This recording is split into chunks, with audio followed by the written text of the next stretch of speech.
Le journal de la santé avec Anne Le Gall. À la une de l'actualité, les cliniques ne sont pas forcément plus chères que les hôpitaux. Un homme vit avec une impression de déjà-vu depuis 7 ans. Et puis une épidémie de rougeole est partie de Disneyland aux États-Unis.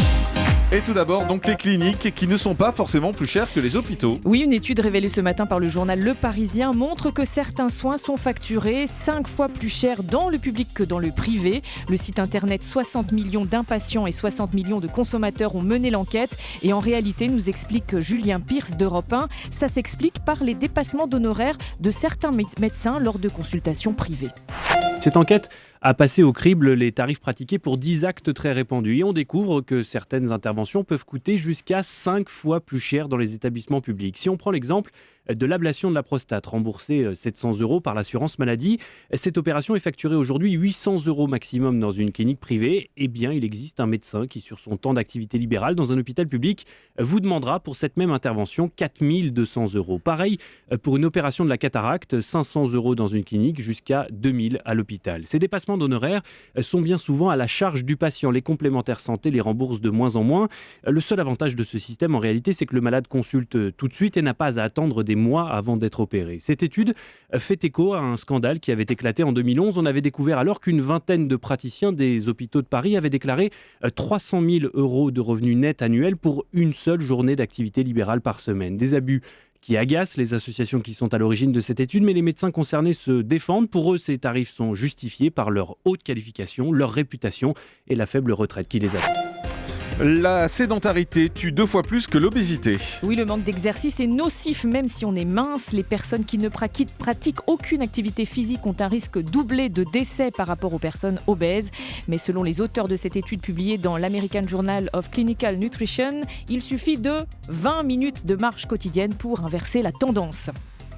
Un homme vit avec l'impression de déjà-vu depuis 7 ans. Et son cas intrigue les médecins. Ce Britannique de 23 ans ne peut plus ni lire, ni regarder la télé, ni sortir, car il a presque en permanence l'impression d'avoir déjà vécu toutes ces situations. C'est un jour sans fin, c'est un c'est film, ce que ça. j'allais vous dire, mais contrairement à Bill Murray dans le film Un jour sans fin, qui revit sans cesse la journée de la marmotte, eh bien, et Bill Murray finit par y prendre goût. Ici, la sensation de déjà-vu chez ce jeune Anglais provoque énormément d'angoisse. D'après les médecins britanniques qui ont fait passer plusieurs examens d'imagerie cérébrale, ce jeune homme serait atteint d'un trouble psychologique qui causerait des dysfonctionnements au niveau des neurones. Une épidémie de rougeole est partie de Disneyland aux États-Unis. Une jeune femme qui s'était rendue dans ce parc d'attractions en décembre a réussi à contaminer à elle seule 26 personnes. C'est 12% du nombre de... Merci Disney. C'est 12% du nombre de personnes infectées en un an aux États-Unis. Le fait divers peut faire sourire, mais il rappelle que le virus de la rougeole circule malgré la vaccination. Et rappelons que cette maladie peut être grave, notamment chez les adultes. Aux États-Unis, elle entraîne une hospitalisation dans un tiers des cas. Ça vous laisse totalement indifférent, Jean-Marc. Non, mais c'est la musique qui me plaît. En fait, je vous écoute plus du tout pour tout dire. Je n'écoute plus que la musique. La rougeole, ça peut être grave. Voilà, je répète. À la télé ce soir, Star sous hypnose. Ce soir à 20h50 sur TF1 avec Mesmer le fascinateur. En direct avec nous. Alors on va vous donner un petit avant-goût de ce que l'on pourra entendre avec par exemple Karine Ferry qui interroge Garou sous l'influence de Mesmer qui lui a demandé de faire répéter à Garou sans cesse le mot décembre. Voici ce que ça donne. Sort quand l'album ?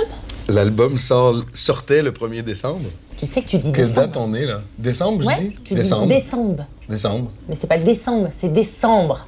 Décembre. Il faut que tu accentues sur le bref.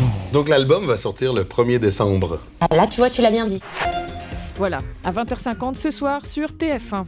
Le chiffre du jour, c'est 8549. 8549 personnes sont décédées à ce jour du virus Ebola depuis août dernier. Mais d'après les dernières données de l'OMS, l'Organisation mondiale de la santé, même s'il ne faut pas baisser la garde, l'épidémie est désormais sur une pente descendante.